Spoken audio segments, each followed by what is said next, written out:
I'm showing this diagram also because one of the things that Mundell ends the article with, he wrote this article in 1999, and it's published in 2000 when he got the Nobel Prize. And it's sort of optimistic at the end, if you've read it. Okay, he says, oh, look, we've had this bad 20th century experience, which I'm going to talk about today. But look, now we have these sort of stable units. We have the euro, we have the dollar, we have the yen, and we're on our way to maybe having an international monetary system and some stability. We still have volatility, but maybe it's going to be better. Okay, and he's sort of hopeful at the end of the article. And so we can see what happened since 2000, that in fact there's still quite a bit of volatility. So there's the yen here at the beginning of this period, and here's the yen at the end of this period. This is very large fluctuation in value against the dollar. And the same with the euro. Here's the euro here, and the euro at the end. There's fluctuation. I should warn you, this diagram, we're quoting these two exchange rates in two different terms. Okay? The euro, as we did last time, this is just what comes out of this Fed site that I was showing you before. Maybe I'll show you on this side here. That the euro is quoted here as US dollars to 1 euro. Okay? So if it takes more US dollars to 1 euro, that's appreciation of the euro. So if this goes up, that's appreciation of the euro. If this goes down, that's appreciation of the yen. So these two, if there were no movement between the yen and the euro, these two lines should move exactly opposite to each other, okay, because of this quoting convention.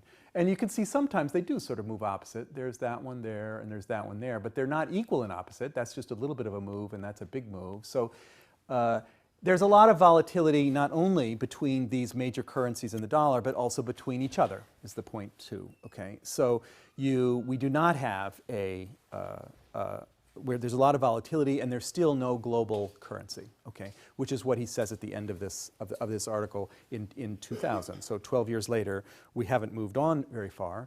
And in fact, as I'll come to at the end, we have a euro crisis now, okay, and some people wonder whether the euro will even survive. Okay, 1999 is when the euro became the euro, okay, so that was a huge moment of hope for the future, and now it's in some crisis, and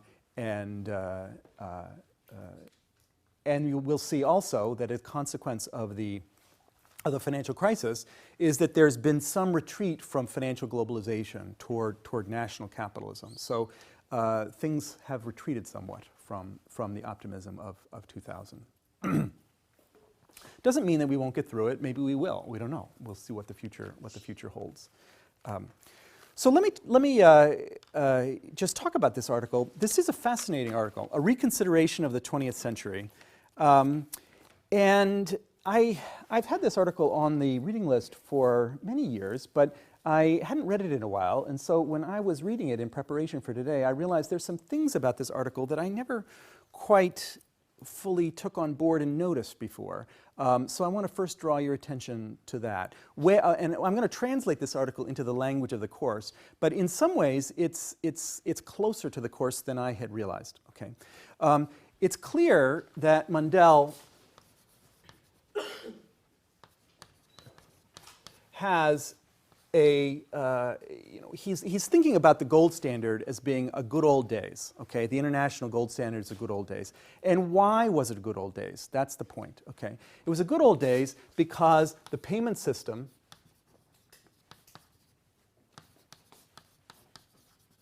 provided a kind of discipline for individual countries. Okay, that the need to make your international payments in gold was a good thing, that it disciplined central banks and it disciplined finance ministries as well. And that was a good thing for individual countries, the disciplining business. It was not only good for individual countries, but it created an integrated system of the whole world. Integration and stability,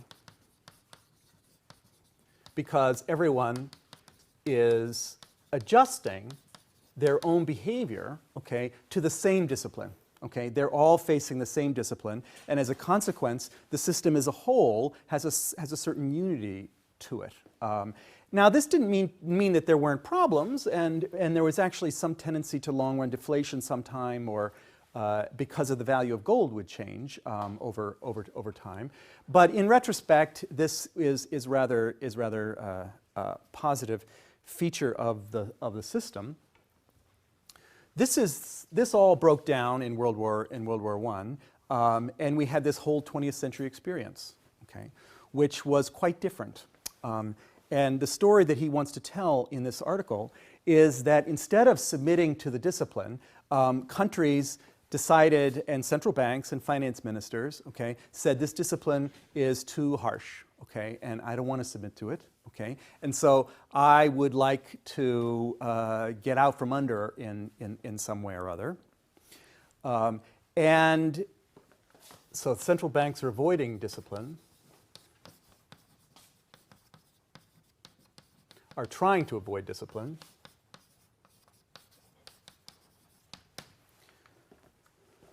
So let's just remind ourselves of our hierarchy. There's gold, there's currency, there's deposits. Okay, so it's this connection here, gold and currency. This is where the discipline is. Okay, the central bank is issuing currency that's convertible into gold. Okay, and the central banks are trying to avoid that discipline. One way they could have done this, okay, this is in the back of his mind throughout this article, is to revalue gold.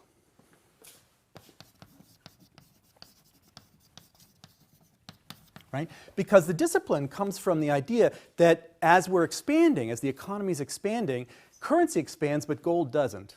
Okay? And so it holds you back. Okay? But if you just increase the price of gold, higher value of gold is like more gold. Okay? So it's the same thing. There's more gold that way. So if you could coordinate and get all the central banks to just raise the price of gold, okay, that would have, or in other words, devalue your currency against gold, that would be the same thing, you could have relaxed that discipline. But it has to be a coordinated thing. All countries have to do this at the same time. That's one way to avoid the discipline.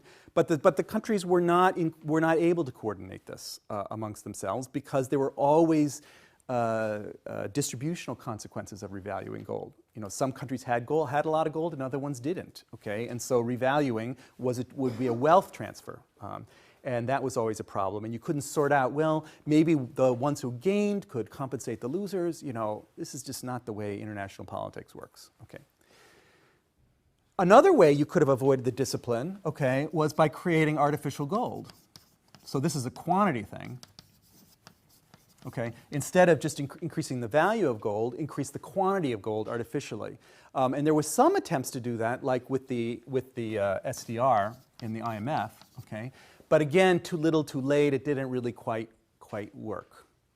Okay, so the central banks are trying to avoid discipline. There are mechanisms that are always in the back of Mundell's minds that would have worked, but they weren't able to find them, and they weren't able to get to them. And so as a consequence, we had a lot of bumbling around, and in particular, the main culprit in this bumbling, it's quite amazing, this story he tells there. The main culprit in this is in fact the US Fed. Okay? That the US Fed is a central bank that's also trying to avoid discipline, but it also doesn't know what it's doing. It's a new central bank. It's created in 1913. It has no history, and it's constantly making errors. However, the US is the dominant country, and so everyone is trying to peg to the dollar, and so whatever the Fed does is what the world does, okay, during this whole period. So that instead of having a gold standard, okay, we had a dollar standard basically in the background and eventually in the foreground. Dollar standard, but immature Fed.